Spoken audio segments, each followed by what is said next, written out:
A contaminated former service station in a prime location in Blackburn hasn't been built on for almost 14 years because of complications with its cleanup.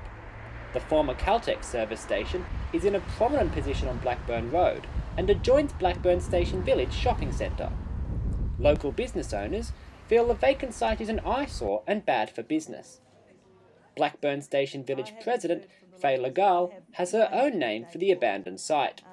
I call it the Beirut bomb site, which is what exactly it does look like. It's ugly, but apart from that, it's just a concrete monstrosity. The Caltex station that used to be here closed in 1997. Former petrol stations need to be cleaned up before the land that they were on can be redeveloped, and in 2001 Caltex performed a clean-up of the site. However, in 2002 Caltex was served a clean-up notice by the EPA after the groundwater under the site was found to be contaminated. The groundwater of another petrol station across the road, J&J Dynamotive, was also found to be polluted. J&J has since removed their petrol tanks and operates as a mechanics workshop. Over 1 million litres of petrol contaminates the groundwater underneath the station and would cost $500,000 to clean up. Since then, there has been an ongoing dispute over the source of the pollution and who should be responsible for the cleanup.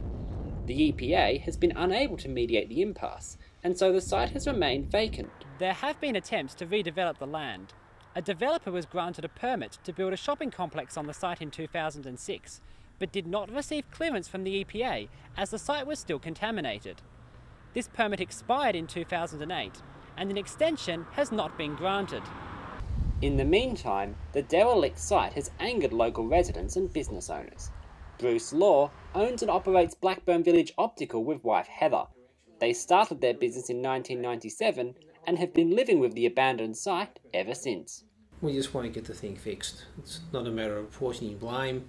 The site needs to be completed. It's not doing any good sitting there polluted, and just needs to get corrected and then put to a useful purpose.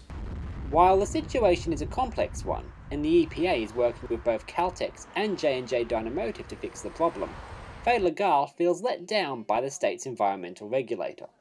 Well, I should have been much more proactive, I think. Not to have let it go this long is just an absolute disgrace as far as I'm concerned. They certainly weren't doing their job.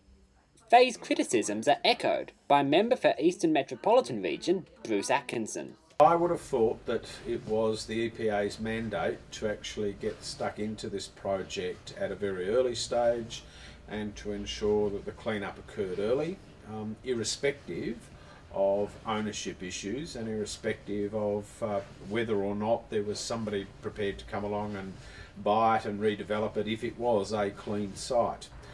This matter should have been resolved a long time ago, and I guess the real concern about this issue in Blackburn is that if this is happening here, if these delays are happening here, and if the EPA is not thoroughly policing pollution issues regarding this site, then what is happening throughout Victoria in other sites, and perhaps other sites that represent a greater danger, perhaps to public health, than the Blackburn one has been suggested to represent.